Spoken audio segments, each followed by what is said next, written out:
Okay, so now we'll go to the other side of the ball. Talk defense, a veteran defensive line, and it seemingly has had a rough 5-game stretch, roller coaster, some would say. How would you assess their play? Yeah, I think when it comes to run defense, this unit definitely had a hard time establishing the line of scrimmage. I feel for most of that first 5 games of the year, they're ranked 10th in the Pac-12 in rush defense. And if you heard me long enough, you know that as much as people were concerned about the pass defense component of this team, I pointed to the rushing defense being just as much of a problem last year. And even if you take away that game in Tucson where the Wildcats ran for over 500 yards, there were still a lot of games down the stretch last year where this front four had a hard time establishing the line of scrimmage and doing a good job containing the run of the opposition. And unfortunately, we've seen quite a bit of that already in the first 5 games of the year. San Diego State rushed for 279 yards. And Stanford, obviously, Bryce Love on his own, 301 yards, a school record. And Stanford as a team rushed for 328 yards. So it's definitely been a rough going, I feel, in that department. I think some of it has to do really with the size of the defensive line. It's definitely frustrating when you see guys like Renell Wren, 6'5", 280, 290, that's not able to get more snaps each and every week. I know we talked early in the year about the lack of rotation. Not only in the defensive line, but the entire defense. At least the first few games, that was the case. We saw some improvement in that department. And I know it's hard, especially when you play high tempo offenses, to really rotate that much with the defensive line during a game. But I just feel that the lack of depth is definitely hurting this defensive line quite a bit. Now, when it comes to sacks, they're actually ranked 4th in the Pac-12 with 15. So. There definitely have been games where they're able to harass the opposing quarterback and really in general just penetrate the opposing backfield. One player I would point to as being one of the most pleasant surprises is defensive end A.J. Latu. I know so many fans, and I guess the coaches too, want to see Jojo Wicker move from defensive end inside. But as we always said, you needed to have a competent defensive end to make that move of Wicker a permanent one. And a move that would be effective and not hurt one aspect while benefiting another. And A.J. Latu's play in general has been impressive. Already 3.5 sacks, 5.5 tackles for loss. Those are numbers that he didn't even come close to in his first 3 years playing for the Sun Devils. So that has been one bright spot. But just as we talk about the lack of toughness of the offensive line, especially earlier in the year, you can definitely point that criticism, if you will, to the defensive line. Again, games against New Mexico State and San Diego State, I just feel that this defensive line thoroughly got dominated. Again, I'll go back to that little stretch of second half against Texas Tech and the win against Oregon, where we saw the defensive line improve. You definitely give them a lot of credit for limiting somebody like Royce Freeman, who came in averaging over 100, I think, 70 yards, and that was held for half of those yards, even less, I believe.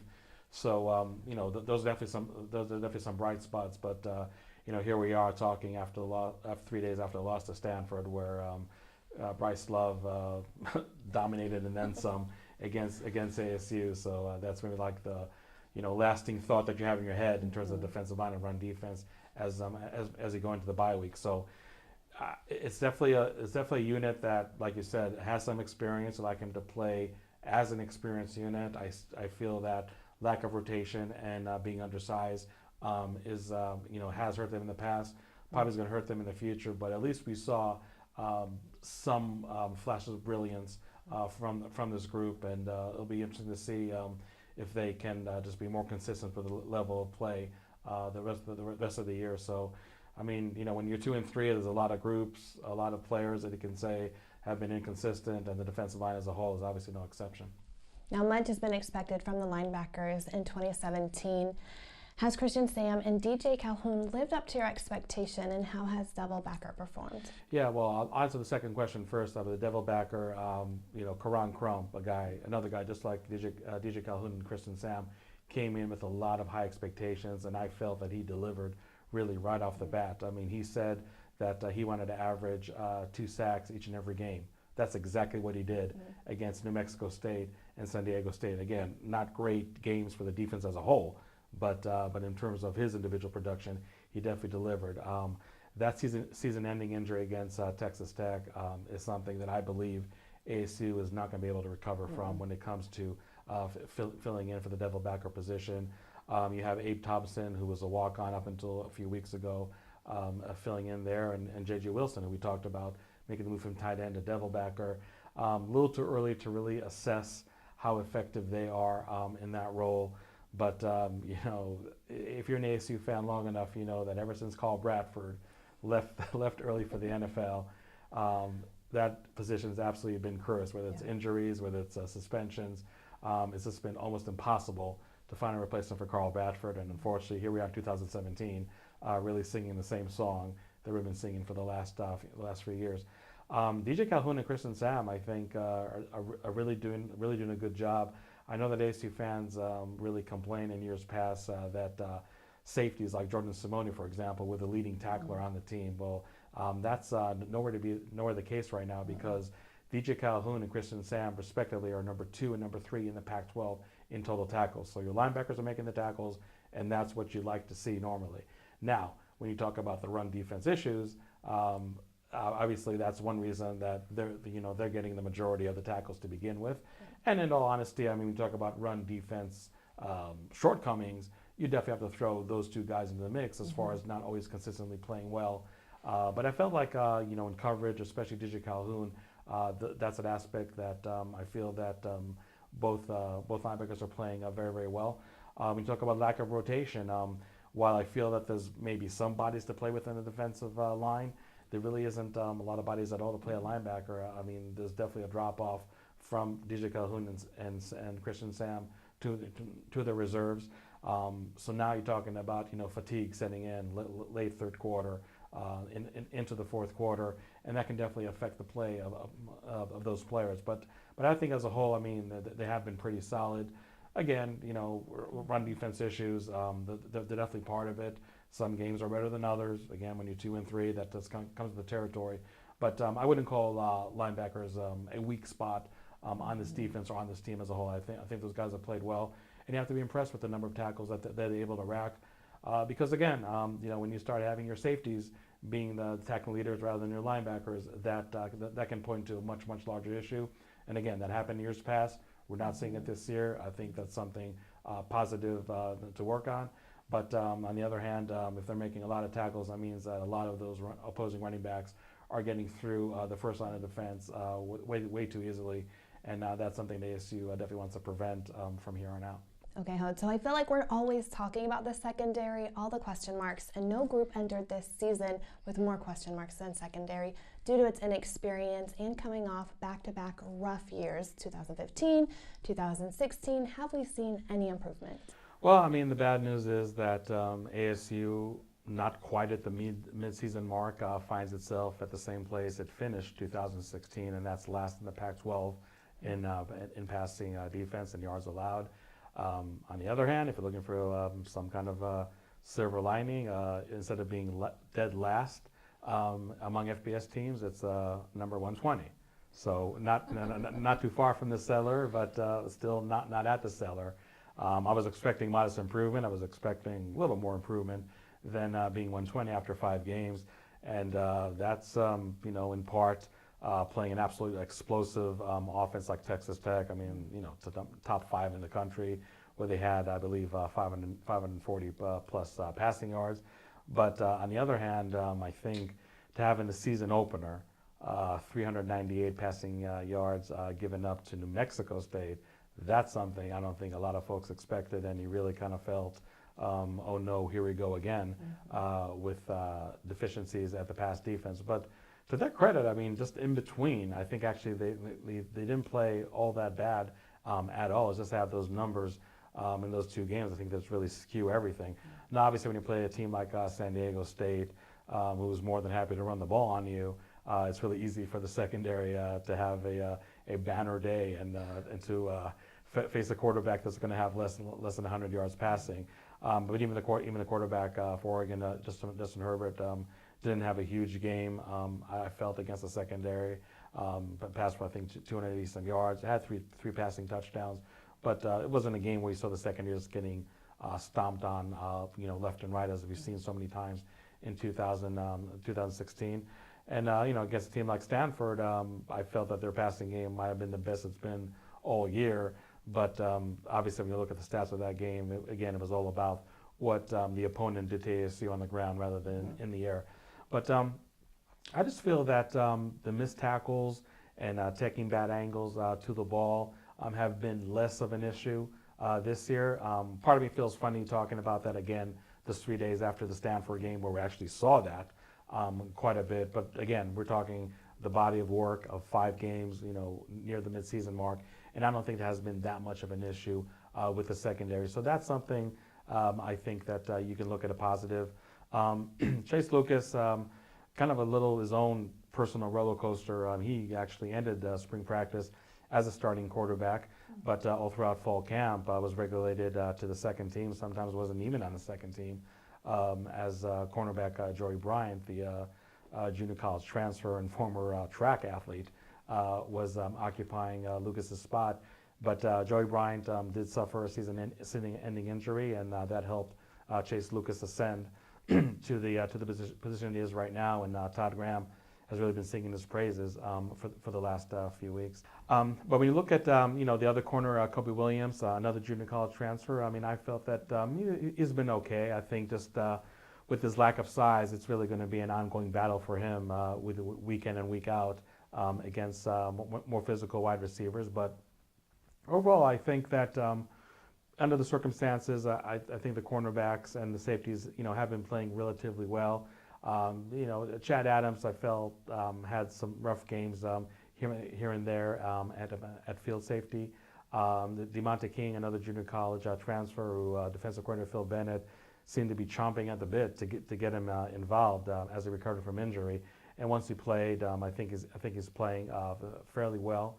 I think actually the most outstanding player in the secondary right now is Jamarcus Rhodes from the spur linebacker role. I think has been pretty consistent throughout the 5 games. Obviously a veteran like Marcus Bowl has to medically retire due to his physical condition. That was definitely a blow for a team that already lost Armand Perry from last year, already lost Kareem Moore from last year. So inexperience unfortunately is all the rage with Arizona State secondary. But you feel like after 5 games, maybe you just can't bring that excuse anymore to the table. And I think the secondary hasn't been playing all that bad. Obviously, there's issues on this defense, up and down the lineup.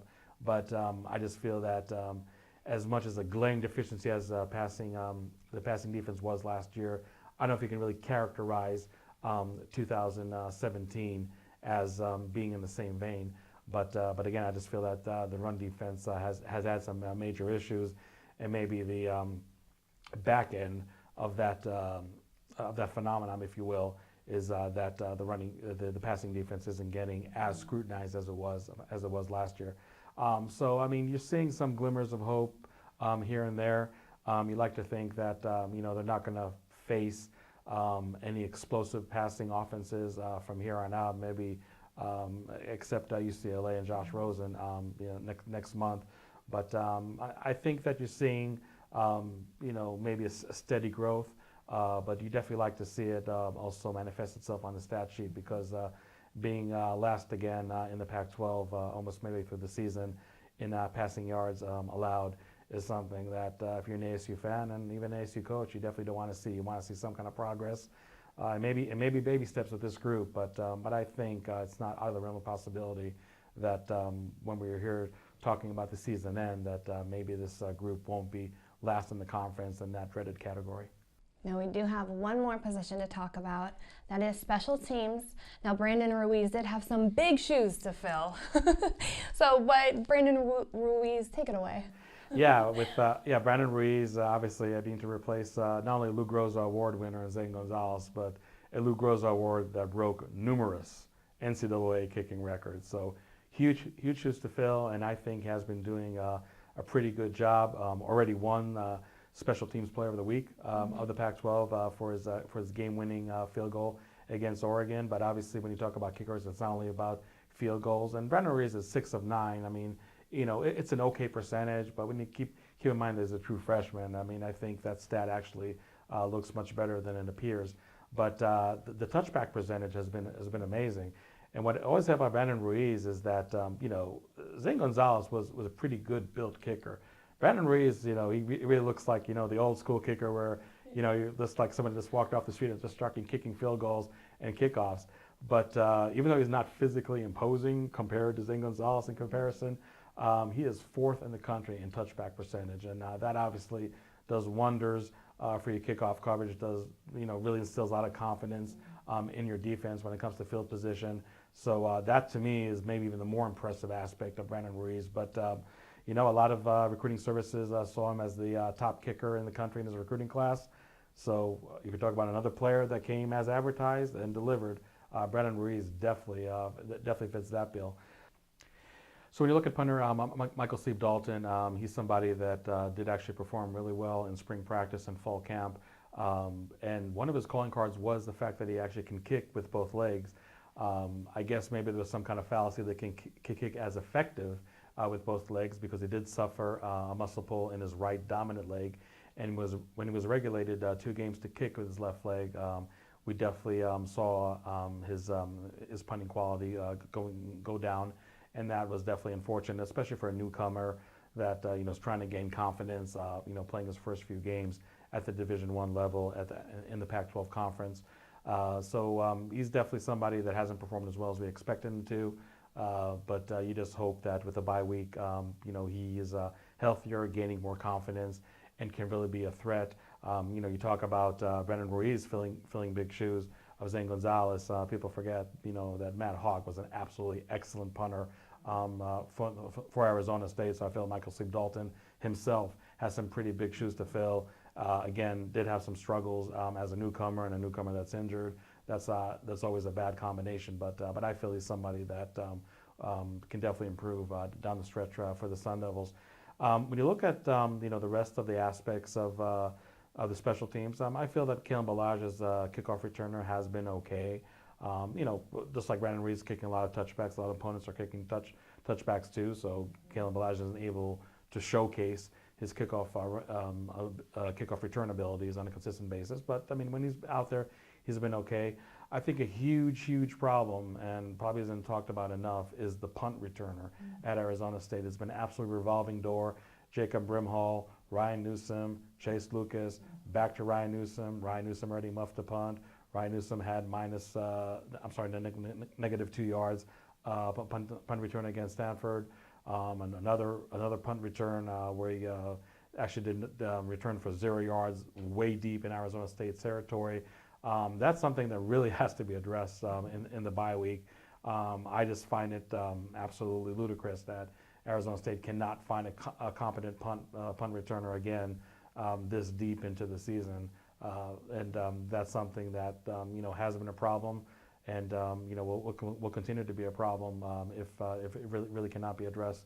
So that's one aspect that maybe is not talked about as much as other deficiencies on the team, but I think it's definitely something that that definitely has to be addressed.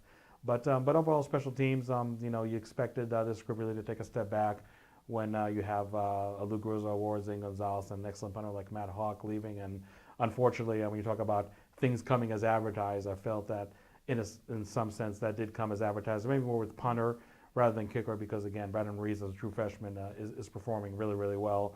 If he can keep that consistency for the rest of the season, he will be called upon, just like it was against Oregon a couple weeks ago, to kick a winning field goal. And just to know that he already has that on his resume, instilling confidence in himself, in the coaches, I think could be huge down the road. Now, ASU does have, like we talked about earlier, a 2-3 record. Are you surprised by that record, and what are your expectations for the next 7 games? I'm a little surprised. I mean, I thought that Arizona State at this point would be 3-2. I expected them to beat San Diego State, especially at home. I know that they have a lot of struggles on the road, whether it's non-conference or Pac-12. You and I talked about that. So losses at Texas Tech and at Stanford, at least to me, didn't come as a huge shocker, even though Arizona State kept both games really close. So yeah, so record, I'm just a little surprised. I mean, as far as the rest of the season, part of me just really doesn't know what to think about the rest of the Pac-12, especially the Pac-12 South. I mean, here's USC already with a loss. Even Utah being undefeated in Pac-12 play, I can't say is very impressing. Colorado, just like expected, is taking a huge step back with the loss of talent that they had. UCLA, I mean, up and down. You know, Arizona hasn't been impressive, and really just the rest of the Pac-12. I feel that just you don't see like one big juggernaut that's just absolutely overwhelming the rest of the league right now. I think it's possible for Arizona State to have a 6-6 record. And yes, everybody talks about this murderer's row of a schedule that they have in October, hosting Washington, on the road to Utah, and then back home, hosting USC.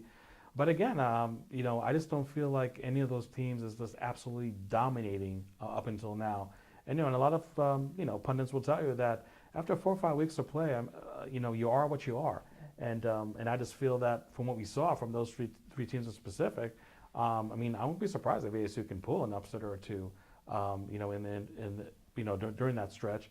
And I feel that in November, I mean, again, as much as you can talk about winnable games, but I mean, I don't think that playing at UCLA, playing at Oregon, hosting Arizona, I mean, I don't think those games are just so daunting that Arizona State has slim to no chance of winning those games. So I think a 6-6 record is definitely within reach. Obviously, you don't want to wait until November to start racking up the wins. That would be a bad proposition. But again, as we sit here and talk about all the aspects of the position, I mean, I just don't feel there's any one position on the team where you can absolutely just like give up. You haven't seen anything week 1 through week 5, so don't expect to see anything in the next 7 games. I don't think any position can really be portrayed as such. So I think Arizona State, still has a chance to make something of the season as long as they correct all the shortcomings you and I talked about today. I think that 6-6 record is definitely within reach for the Sun Devils. Thank you so much. For Hoda Rubino, I'm Sandy Charles with DevilsDigest.com. Again, it is ASU's bye week, but we have so much more coverage coming, so keep it locked in at DevilsDigest.com. And ASU hosts Washington October 14th. And again, DevilsDigest.com. Keep it locked in.